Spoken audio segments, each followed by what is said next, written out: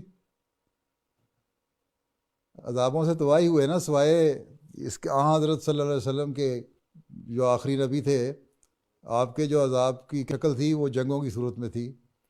نہ پانی کا عذاب، آگ کا عذاب، یا دوسرے عذاب نہیں آئے آن وسلم کے زمانے میں. اور جو جنگ ہے، حضرت مسیح صاحب نے لکھا ہے کہ جنگ جو ہے وہی ان کے لیے عذاب تھی. اس میں مسلمان بھی شہید ہوتے تھے، اور لیکن اس کا یہ نتیجہ نکلا کہ پھر بہرحال ایک وقت آیا جو لوگوں نے ریئلائز کر لیا. تو اب بھی یہی حالت ہے، دنیا داری کی طرف پڑے ہوئے ہیں. حضرت مسیح علیہ السلام نے لکھا ہے کہ تمہیں اس طرح توجہ نہیں کرو گے تو عذاب بڑھتے رہیں گے اور تباہ ہو جاؤ گے. اور آپ نے یہ بھی فرمایا کہ یہ ضروری نہیں ہے کہ تم ضرور اسلام کو اور احمدیت کو مانو. ٹلنے کے لیے اگر اللہ تعالیٰ کا حق اور بندوں کے حق ادا کرنے شروع کر دو، اور جو لغویات اور فضولیات اور گناہ ہیں ان سے بچنا شروع کر دو، تو تب بھی اللہ تعالیٰ کی رحمت حرکت میں آئے گی اور تم لوگ عذابوں سے بچ جاؤ گے. تو دنیا اس وقت مادیت میں ڈوبی ہوئی ہے، وہ ریئلائز ہی نہیں کرتی کہ یہ سب کچھ کس وجہ سے ہو رہا ہے. باوجود اس کے ہم تنبیہ بھی کرتے رہتے ہیں. اور پچھلے دنوں میں نے پروفیسر برہان کو بھی خط لکھے تھے، ان کو بھی یہی بتایا تھا مسلم کے حوالے سے کہ اگر توجہ نہیں کرتے تو پھر اللہ تعالیٰ کی آفات بھی آتی ہیں. اب بھی دیکھ لیں، جب یہ کووڈ آیا یا کوئی بھی سونامی یا طوفان یا زلزلہ آتا ہے تو توجہ پیدا ہوتی ہے تھوڑے عرصے کے لیے. اللہ اللہ کرتے ہیں، جو اپنے مذہب کے مطابق کوئی اللہ اللہ کرتا ہے، کوئی رام رام کرتا ہے، کوئی اپنا دوسرا طریقہ اختیار کرتا ہے، لیکن اصلاح کرنے کی کوشش کرتے ہیں تاکہ حقوق ادا کر سکیں ایک دوسرے کے بھی اور اللہ کا بھی. لیکن جب وہ ٹل جاتی بات تو پھر وہیں واپس چلے جاتے ہیں. یہی قرآن شریف میں اللہ تعالیٰ نے فرمایا کہ جب تم لوگوں کو عذاب سے جب آتا ہے، مشکل میں پھنستے ہو، تو تم اللہ سے اللہ اللہ کرتے ہو، دعا مانگتے ہو اللہ تعالیٰ ہمیں اسے ٹال دے تو ہم ٹھیک ہو جائیں گے. اور جب ٹل جاتا ہے، یہ بھی تو اللہ تعالیٰ نے کہا ہے نا قرآن کریم میں، جب ٹل جاتا ہے عذاب تو پھر تم اسی طرح دنیا داری میں مصروف ہو جاتے ہو. تو یہی حال ہے دنیا داروں کا ہے.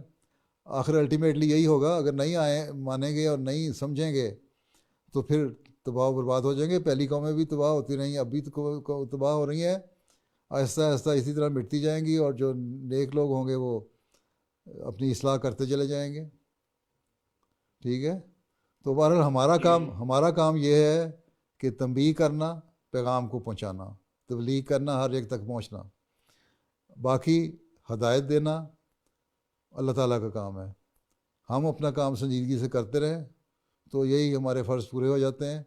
اور پھر دعا بھی کریں کہ اللہ تعالیٰ ان لوگوں کو ہدایت دے اور قومیں جو ہیں بربادی اور تباہی سے بچ جائیں. یہ ہمارا کام ہے اور یہی ہم نے کرتے چلے جانا ہے جب تک کہ دنیا قائم ہے. ٹھیک ہے، آپ اس کی فکر نہ کریں کہ دنیا کی اصلاح ہو جائے گی، نہ ہم نے ٹھیکہ نہیں لیا ہوا دنیا کی اصلاح کا. ہاں ہمیں جو ٹھیکہ ملا ہے وہ یہ ہے کہ اللہ تعالیٰ کا پیغام پہنچاؤ اور ان کو اللہ تعالیٰ کے حقوق ادا کرنے اور بندوں کے حقوق ادا کرنے سکھاؤ اور ان کی طرف توجہ دلاؤ. اس فرض کو ہم نے اگر اور پھر ساتھ دعا بھی کرو. اس فرض کو اگر ہم پورا کر رہے ہیں، حقیقت میں پورا کر رہے ہیں اور سنجیدگی سے پورا کر رہے ہیں تو ٹھیک ہے، ہم بری ذمہ ہو جاتے ہیں. باقی اللہ تعالیٰ کا معاملہ اور ان بندوں کا معاملہ. We now turn to question 4, where Hazrat Khalifatul Masih V, Ayyadahullah Ta'ala bin Nasrihil Aziz, blesses a virtual mulaqat with Atfal and Khuddam Waqf-e-Nau from Bangladesh on the 30th of January 2021. Hazur was asked to shed some light on what kind of clean entertainment Waqf-e-Nau children can watch. Let's take a look at Hazur's response. Most of the time, we are reminded by our parents to not indulge in dirty forms of entertainments. Can beloved Huzur kindly shed some light on what healthy and clean forms of entertainment we can adopt as a Waqf-e-Nau? Waqf-e-Nau جو ہے اس کو یہ جو ہر وقت کے T V ڈرامے ہیں یا انٹرنیٹ پہ غلط قسم کے پروگرام ہیں ان کو نہیں دیکھنا چاہیے. ٹھیک ہے، تو اچھی انٹرٹینمنٹ ہے، بڑے علمی پروگرام آتے ہیں انٹرنیٹ پہ اگر دیکھنے ہیں، نیشنل جغرافی کے پروگرام آتے ہیں اور بہت سارے علمی پروگرام ہیں ان کو دیکھنا چاہیے، ان بجائے اس کے کہ غلط قسم کے پروگرام دیکھو جو اخلاق کو تباہ کرنے والے ہوں. اسی طرح فلمیں ہیں، ہر وقت ٹی وی پہ بیٹھ کے پروگرام دیکھنا، جی انٹرٹینمنٹ کے لیے ہم ٹی وی پہ پروگرام دیکھ رہے ہیں، غلط ڈرامے، غلط فلمیں، بعض انڈین فلمیں بھی ہیں، دوسری فلمیں بھی ہیں، یورپین فلمیں بھی ہیں جو غلط قسم کی ہیں، ان سے بچنا چاہیے. اس لیے ہمیشہ یاد رکھو کہ اللہ تعالیٰ نے قرآن کریم میں، پہلے میں بتا چکا ہوں، قرآن کریم میں حکم دیا ہمیں کہ یہ باتیں کرنے کی ہیں اور یہ نہ کرنے کی ہیں. جن کے کرنے کا اللہ تعالیٰ نے حکم دیا ہے ان کو اختیار کرو اور جو نہ کرنے کا حکم دیا ہے ان سے بچو.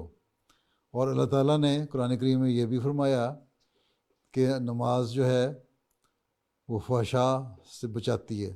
اس لیے اپنی 5 وقت کی نمازوں کی حفاظت کرو اور پوری طرح نماز کا حق ادا کرتے ہوئے نماز پڑھنے کی کوشش کرو.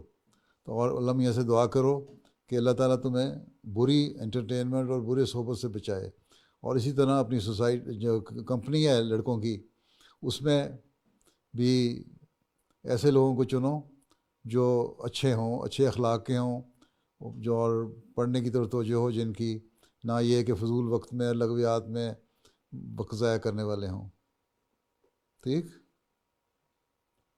اسی طرح گیمز ہیں، بجائے اس کے کہ ٹی وی گیم کھیلنے کے سارا دن فورٹ نائٹ اور دوسری چوتھی کھیل میں بچوں کو بھی بڑا شوق ہوتا ہے کھیلنے کا، تم تو جوان ہو گئے ہو اب، تو ان گیموں کے کھیلنے کے بجائے آؤٹ ڈور گیمز جو ہیں وہ کھیلنی چاہیے ٹی وی گیم کھیلنے کے بجائے.